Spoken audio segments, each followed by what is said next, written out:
님. 예, 저희가 지금 기동훈 증인이 함께 같이 온 이지선 팀장이 저희 여당에서 회의를 하고 하는 그 공간에 무단으로 침입해서 앉아 있다가 나갔습니다. 이 부분에 대해서는 저희가 그 다음이 바로 기동훈 증인에 대한 증인 저희가 질문드리고 질의가 있는데 의도적이라고 할 수밖에 없고 허가하지 않은 자가 출입을 한다는 것 자체가 관리에 대한 주의가 반드시 있어야 될 거라는 말씀을 드리고 이지선 팀장이라는 이 분이 어떤 얘기를 들었고 했는지 우리가 자세히 그 얘기들을 들어보고 이제는 저희가 필요하면은 조치들이 이루어져야 될 것 같다고 존경하는 박주민 위원장님께 말씀을 드립니다. 일단은 알겠습니다. 뭐 어떤 방법이 가능한지 한번 강구를 좀 해보겠습니다. 네, 예, 말씀하시죠.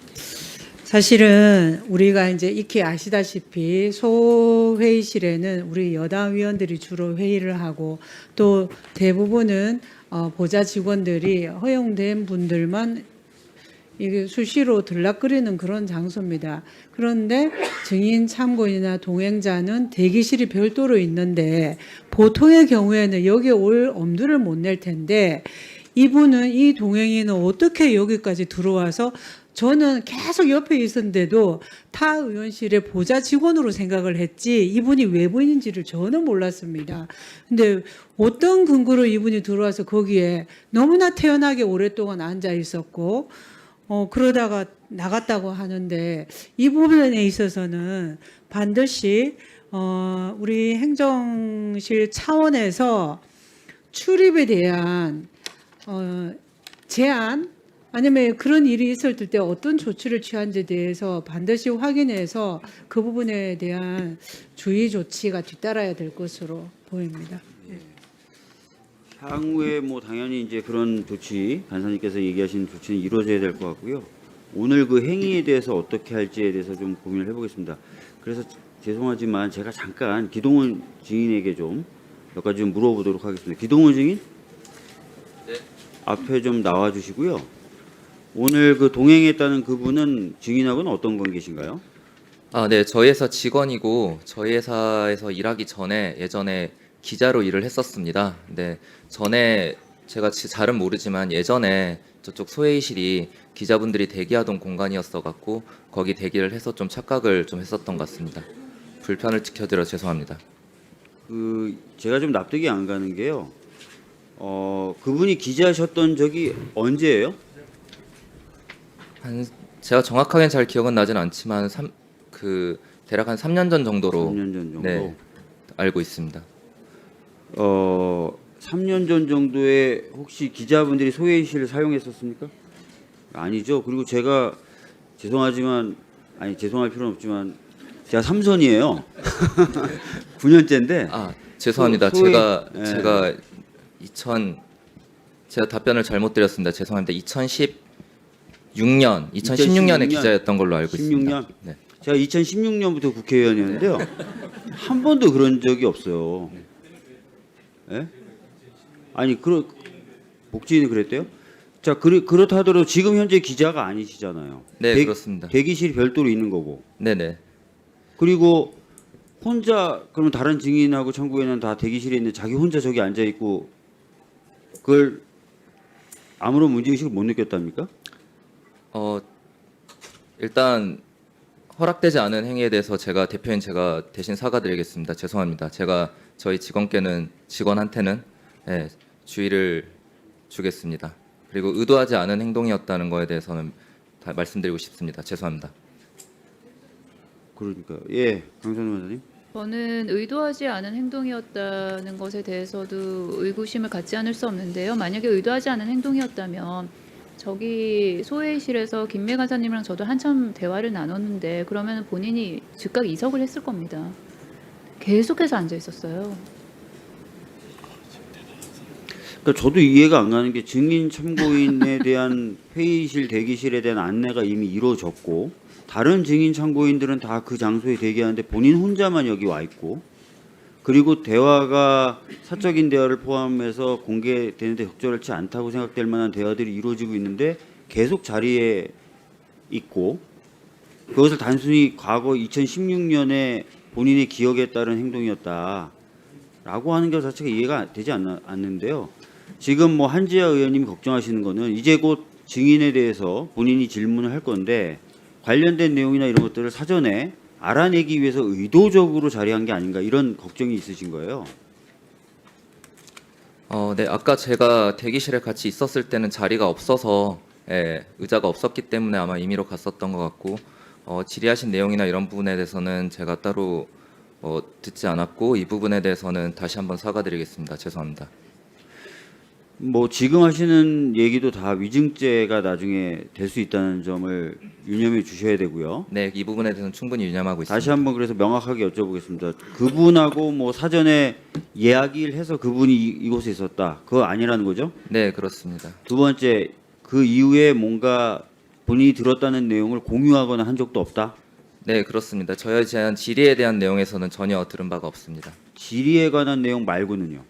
다른 내용은 저도 따로 들은 바는 없습니다. 그러니까 아무것도 들은 게 없다. 네, 그렇습니다.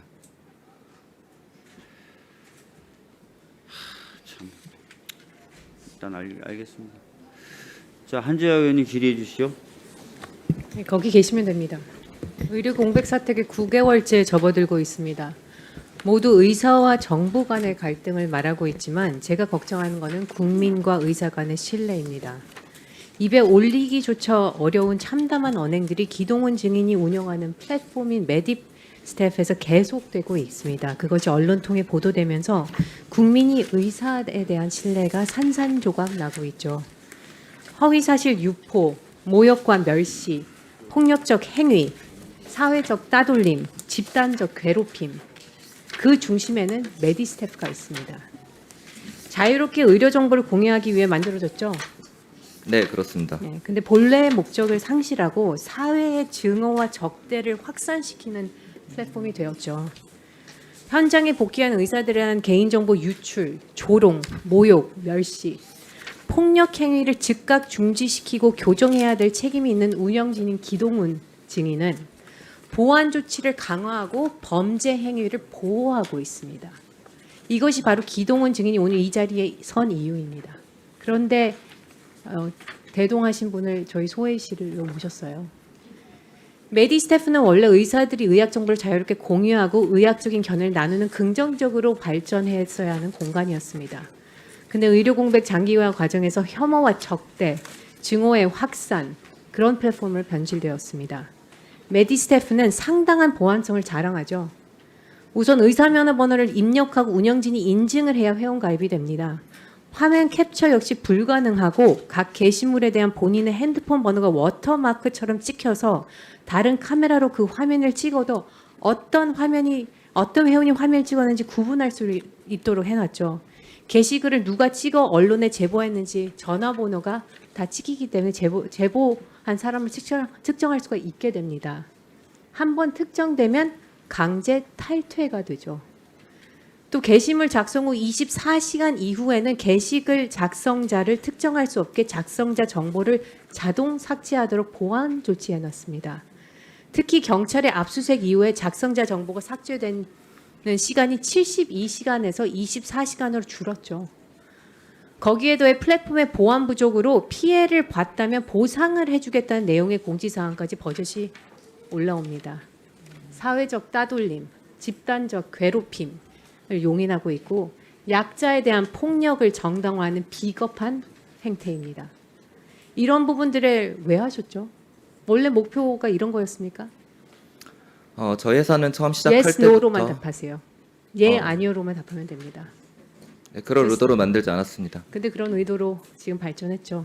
그런 의도와 달리 발전했죠.